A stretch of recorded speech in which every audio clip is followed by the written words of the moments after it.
Well, Tommy, a difficult afternoon for us. What's your assessment of the game? Embarrassed. Embarrassed is my first emotion.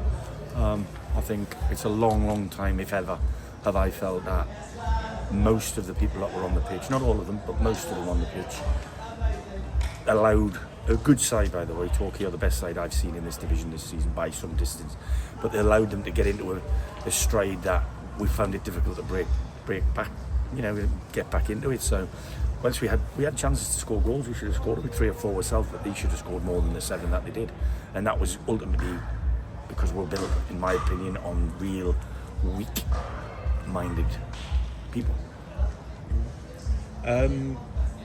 Without sounding too harsh, I guess, what do you think went wrong in the first half? Well, I could say everything, but it wasn't, because ultimately I asked the players just then, was everybody comfortable with what their role was in today's team shape, the tactical approach, what we were thinking about they would do? They did.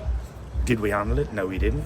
And that was only because I felt, and this is where it's the unacceptable bit, I thought they ran harder than us, won more second balls or duels than us, made more tackles than us, landed on more second balls than us. Everything that you need to win a football match, we came up second in most of the areas, particularly at the back of the pitch. So when that happened, I saw it was going to be a difficult day. Now, I don't know. I've seen Torquay play two and a half weeks ago. I watched them in an away game, and there were spells where they played like they did for the whole 90 minutes today. So I knew it was going to be a tough game. Like I said, I think they're the best side in this division.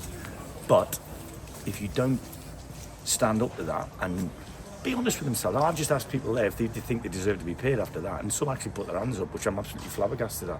So, I have to regroup.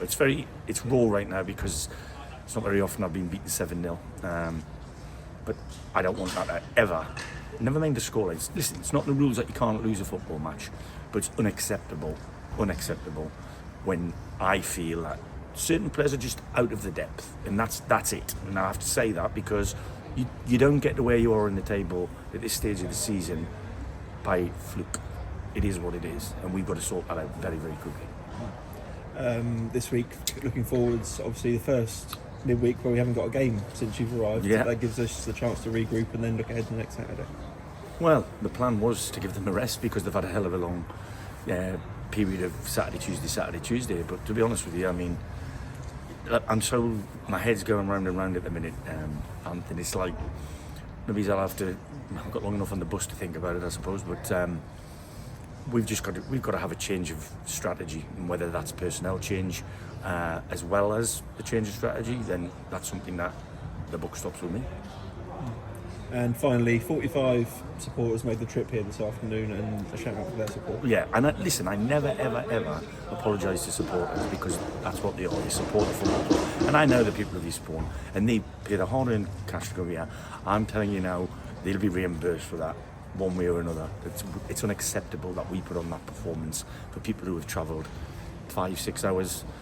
Some of them have come down for the weekend, and we have just royally ruined it. Certainly ruined mine.